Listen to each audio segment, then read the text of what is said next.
Hey, what's up? This is Jason Wisdom for BecauseIt'sTrue.com. And today I wanted to tackle a question that I get pretty often from Christians and non-Christians. And the question is, isn't it unfair that God would send people to hell just because they don't choose to accept Jesus? Or, to put it another way, I've heard people phrase it as an anecdote where they say that salvation as it's offered in the Bible is sort of like a guy who walks into a room full of unsuspecting people, pulls a gun on them and says, "I love you, now give me your allegiance or I'll blow you all away." And so the question is, how do we respond to the question by itself? Is it unfair that God would send people to hell just because they reject Jesus? And then how do we respond to this anecdote? So I want to take them in reverse order. I want to look at the problems with the anecdote first, and then we'll come back to the question, is it unfair that God would send people to hell just because they reject Jesus? So, the first and biggest problem with the anecdote is that it tries to bring together two opposing views of humanity, and the result when the two are brought into union is admittedly pretty ugly. On the one hand, you have the view that there is no such thing as sin, and humanity's kind of just going about its business. And then you try to bring that into union with Jesus, the Christian offer of salvation, and what you end up with is Jesus comes into a room full of people who don't have a problem and don't need a solution, and he says, "Give me your allegiance, and if you do, then you're safe, but if you don't, then you're damned." And admittedly, like I said, that's a pretty ugly union between those two.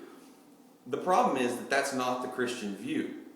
The Christian view is that everyone in the room, in this case the room being the universe, everyone in the human race is affected by a disease that will lead to their death, and that's the disease of sin.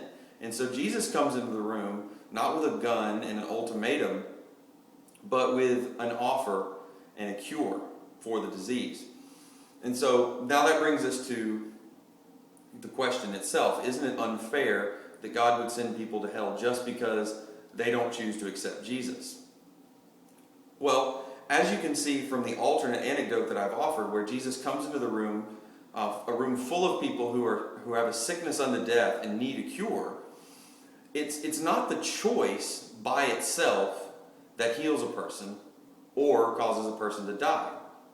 In the case of those who choose to accept the treatment, to accept the cure, it's not the choice that heals the person. It's the work that the cure does in their life to heal them. And conversely, it's not the choice by itself that causes the person to die of the disease. It's the disease that affects the death of the person.